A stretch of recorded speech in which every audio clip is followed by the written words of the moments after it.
नमस्कार श्रोते हो. मी नीलाक्षी काळेसालके, संस्थापिका मातृगंध पुणे.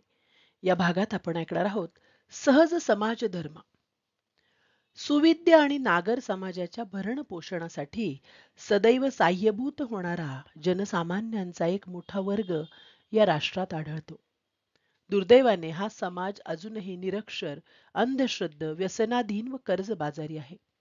त्याला सुखाचे दिवस यावेत यासाठी काही व्यक्ती आणि संस्था यांनी परोपरीचे प्रयत्न केले.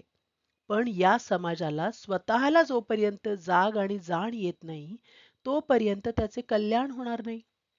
हा समाज जागा व्हावा यासाठी जे कोणी धडपडले, त्यात संत गाडगे महाराज हे एक होत. अखिल समाजाला सावरण्यासाठी बाबांनी काही वर्तनसूत्रे सांगितली. बायबलमधल्या 10 आज्ञांप्रमाणे त्या सूत्रांना आगळे महत्त्व प्राप्त झाले. जे सुखी आणि सुस्थित आहेत, त्यांनी इतरांसाठी काय करावे? बाबा म्हणतात, भुकेलेल्यांना जेवण द्या, तहानेल्यांना पाणी द्या, उघड्या वागड्यांना वस्त्र द्या, गरीब मुलामुलींना शिक्षण द्या, बेकारांना रोजगार द्या, बेघरांना आसरा द्या, अंध, पंगू, रोगी यांना औषधोपचार करा, पशु, पक्षी आणि मुके जीव यांना अभय द्या. गरीब तरुण व तरुणी यांचे विवाह घडवून आणा. जे हताश व निराश त्यांना जगण्याची हिंमत द्या.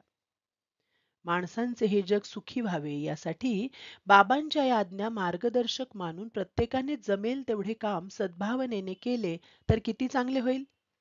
आपल्याकडे वापरात नसणारे लहान मोठ्यांचे कितीतरी कपडे पडून असतात. ते कोणाला देता येऊ शकतील काय? उन्हाळ्याच्या दिवसात आपल्याच वसाहतीच्या तोंडाशी पाण्याचे रांजण ठेवावयास काय हरकत आहे? 10 कुटुंबांनी थोडे अधिक अन्न शिजवून संघटितपणे एखादे अन्नछत्र चालवून गरीब विद्यार्थ्यांना आश्रय दिला तर त्यांच्या जीवनाला दिशा प्राप्त होईल. गरीब युवा युवतींचे संसार थाटण्यासाठी आपण काहीच करू शकणार नाही का? एखादे भांडे, ओंजळभर धान्य, एखादी तेलाची बाटली, एखादी वही आपण कोणाला नाही देऊ शकणार का? आपण सर्वजण एकमेकांच्या आश्रयाने व आधाराने जगतो.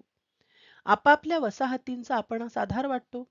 आपली मते व मतभेद बाजूला ठेवून यथाशक्ती एकमेकांसाठी जगण्याचा प्रयत्न करावयास नको का? सगळे सरकारने करावे व समाजाने निमूटपणे जगावे हा धर्म नव्हे, न्याय नव्हे. समाजातील वृद्ध, अबला, पोरकी मुले, अगदी एकाकी आणि निराधार व्यक्ती यांच्यासाठी थोडे द्रव्यबळ, भावबळ, अंगबळ आपण का वेचू नये?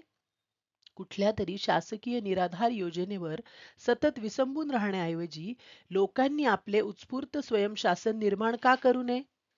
एकदा मतदान संपले, सरकार उभे राहिले म्हणजे राजकीय मतभेद अंतरावर ठेवावेत व समाज मंदिरात सर्वांनी समाज धर्म अभ्यासावा व आचरावा. हा रोकडा समाज धर्म बाबांनी सोप्या शब्दात सांगितला. आपल्या गणेशोत्सव मंडळांनी, नवरात्र सभांनी ही सुलभ समाजगीता हाती घ्यावी व वाटचाल करावी. धन्यवाद.